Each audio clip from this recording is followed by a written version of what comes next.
Breaking news 700 కోట్ల రూపాయల భూముల కబ్జా ఆరోపణల కేసు ఏపీలో సంచలనంగా మారింది.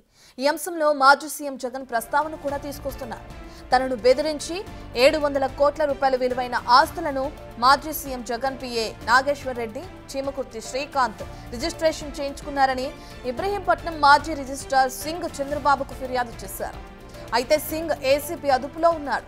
గతేడాది ఆయన ఇంట్లో ఏసీపీ సోదాల తర్వాత ఆయన పరారయ్యాడు. మరోవైపు ఈ విషయం శ్రీకాంత్ స్పందించారు. తాను తప్పు చేసినట్లు రుజువు చేయాలని సవాల్ చేశారు. అయితే వీరిద్దరి మధ్య జరిగిన ఫోన్ కాల్ సంభాషణ ఇప్పుడు సంచలనంగా మారింది. ఈ ఆడియో ఫైల్స్ బిగ్ టీవీ చేతికి చిక్కాయి.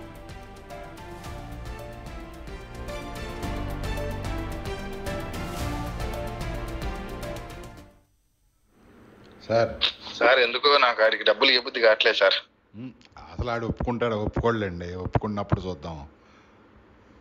లేదు, ఆడు ఒప్పుకుంటే నాకు ఇవ్వబుద్ధి కావట్లేదు. ఆడు ఇంత అన్యాయం చేసి ఆడికి డబ్బులు తీసుకెళ్తే మనకు ఉంటుంది సార్. ప్రకారం వచ్చినాయి ఇచ్చేయటం, ఇంకా మీరు పక్క తప్పుకుంటా అంటున్నారు కదా. చూడండి మీ ఇష్టం, మీరు ఎలా చేద్దామంటే అలా చేద్దామండి, దానికి ఏం లేదు. ఇట్లా కాదు సార్, నాకు అంటే నేను ఇప్పుడు ఆలోచించింది ఏంటంటే కంగారు ఏముంది, ఇప్పుడు అర్జెంట్ ఏం కాదుగా. అర్జెంట్ ఏం కాదులేండి, ఆలోచించే చేద్దాం. మీరు అంటే సార్ ఒకటి, మీరైతే ఎప్పటికైనా ఆడిట్ డబ్బులు అయితే ఇవ్వడానికి అయితే రెడీగా ఉన్నారు కదా. రెడీగానే ఉన్నాగా, దానికి ఇంకో 5 ఎక్స్ట్రా అయితే 20 అవుతాయి. అంతే కదా, చివరిలో 10 ఇస్తామని చెబుతాం, అంతే కదా. అంతవరకే చెప్తా, ఒప్పుకుంటాడు లేకపోతే వద్దు. ఇంకే మీరు నాతో కూడా అడగక్కర్లా, ఇంకా ఏం చేయాలో నిర్ణయించుకుందాం. ఇంకా చేసుకోమని చెప్తా, ఇంకా హ్యాండ్ టు హ్యాండ్ తెలుసుకుందాం. ఆ పాతికి ఎవరికైనా ఇస్తే వీళ్ళు చంపేస్తారు కూడా. అంతవరకు తెగిస్తే మనం తెగిస్తాం కదా సార్. అంతేగా, మరి మనం ఊరుకుంటామంటే. కానీ ఆడికి ఏమన్నాడు తెలుసా లాస్ట్ లో, సరే శ్రీకాంత్ నా మీద ప్రెజర్ తెప్పికు ఏసీబీ వాళ్ళ దగ్గర అంటున్నాడు సార్. నువ్వు నాకు ఎత్త పెడితే ఊరుకుంటావేంటి? ఇంకో డీజీ వచ్చినా మళ్ళీ వెళ్తాంగా, ఈ డేటా ఉన్నట్టేగా ఇది. ఆడికి భయం సార్, నేను అంటే ఆడికి నిజంగా ఉచ్చపడతాను సార్. అందుకే ఆడి ఇంతమందితో ఫోన్ చేయించాడు. ఉచ్చపడిపోతుంది. అవును, అసలు మీకు దెబ్బేసి మీతో ఎలా మాట్లాడాడు నాకు అర్థం కావట్లా. అది మీకు దెబ్బేసాడు కదా, అది ఒప్పుకున్నాడా? ఒప్పుకోవట్లే. ఎందుకు ఒప్పుకుంటాడు? రాఘవరావు దొంగ నిన్ను సింగును నాశనం చేసేయాలని ఎప్పటి నుంచో చూస్తున్నాడు. పడమటి సురేష్ దగ్గర 2 కోట్లు కదా, ఆ కక్ష ఉంది, సింగు వల్లే ఇచ్చారని చెప్పి కక్ష ఉంది, అందుకని రాశాడు అంటున్నాడు. అందుకే నవ్వు వచ్చింది అంటుంటే. నవ్వు వచ్చిందా మీకు? మరి నవ్వకేం చేస్తా, వద్దులే, వీడితో ఎక్కువసేపు స్నేహం కూడా ప్రమాదకరం అని వెళ్తున్నాను. నమ్మేస్తాం మాటలు, అట్లా చెబుతాడు. ఎక్కువసేపు ప్రయాణం కూడా వేస్ట్. అవును, మీ టాపిక్ ఎత్తాడు. అతను నన్ను గౌరవం లేకుండా మాట్లాడతాడు అంటే, గౌరవం కోసం నువ్వు వాళ్ళని జైలుకి పంపించేస్తావా అన్నాడు డైరెక్ట్ గా. అన్నారు, గౌరవం కోసం నువ్వు వాళ్ళకి పంపించేస్తావా, నీతో ఇంతసేపు మాట్లాడాల్సినంత టైం లేదు నాకు, ఏదో ఆడు వచ్చాడు కాబట్టి మాట్లాడుతున్నా, నా స్థాయికి నేను నీతో మాట్లాడే స్థాయి కాదు నాదని డైరెక్ట్ అన్నాడు. నువ్వు కన్నబాబుతో చెప్పించుకుంటావు, రజత్తో చెప్పించుకుంటావు, ఎన్నెన్న అవసరం, కానీ నీ వల్ల నాకు రూపాయి వచ్చింది డైరెక్ట్ అన్నాడు. నీ వల్ల నేను రూపాయి సంపాదించా. అరే ఈ ఫోన్లు బయట పెట్టి వచ్చాడా లేదా చూడు ఫస్ట్ అన్నాడు. ఫోన్ తీసుకురాని ఏమండి మీరు నన్ను అనుమానిస్తున్నారు, నేను అలాంటి మనిషిని కాదండి అన్నాడు. నువ్వు అనుమానించటం మనిషిలో కాదు, మేము కూడా అలాంటి వాళ్ళం కాదు, మరి వాడిని ఇరికిచ్చావు కదా అన్నాడు.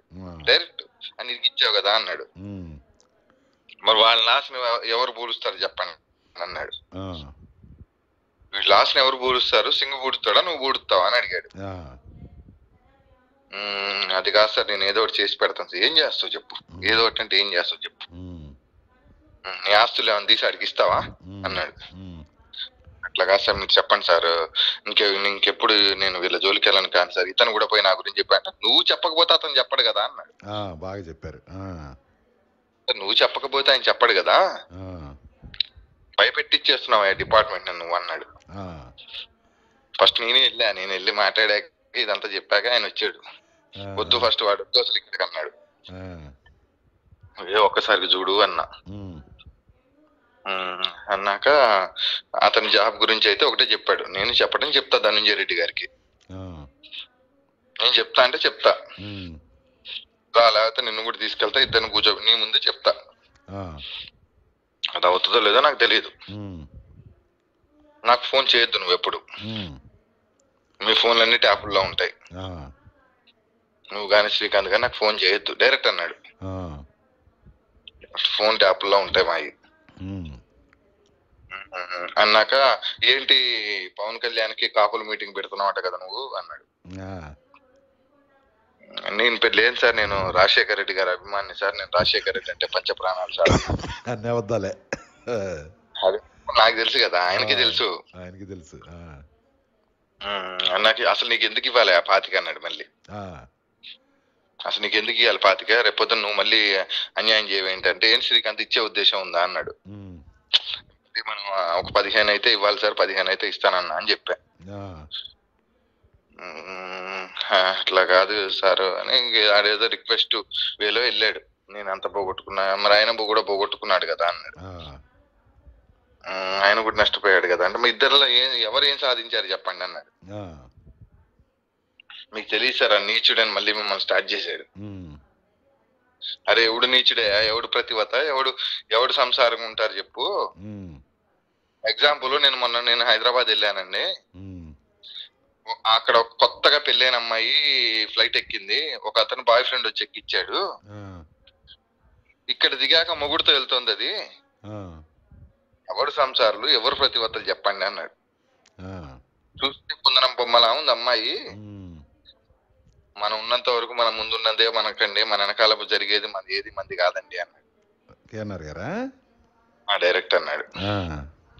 ఆయన వీడిని ఇరికియటం నాకు, సరే సింగు నిరికిచ్చావంటే అది నీ వ్యక్తిగత విషయం, నాకు సంబంధం లేదు, ఇది నిరికిచ్చి చూడు అది మాత్రం నా మనసులో ఉందయ్యా అన్నాడు. వాడికి నువ్వేం చేస్తావో చెయ్యి, వాడేం డబ్బులు అడుక్కునే వ్యక్తి కాదు, వాడికి ఏం చేయాలనుకుంటున్నావు చెప్పు, వాడికి ఏదో ఒకటి నువ్వు చేస్తా అంటే చెప్పు, ఏం చేయగలుగుతావు సార్. నేను నా వల్ల ఏది ఓన్లీ రిజిస్ట్రేషన్ లో చెప్తాను సార్, అంత మించి నా వల్ల కాదన్నాను. వాడు దుర్మార్గుడు సార్, వాడు ఎంతకైనా దిగజారుతాడు, గుర్తుపెట్టుకోండి. ఎవరికి భయపడి కానీ ఆడికి భయపడతారు సార్, విషయం చెప్తున్నా. సరే నన్ను పొద్దున 5ంటికి లేపండి, కొంచెం కేఎన్ఆర్ దగ్గరికి వెళ్ళి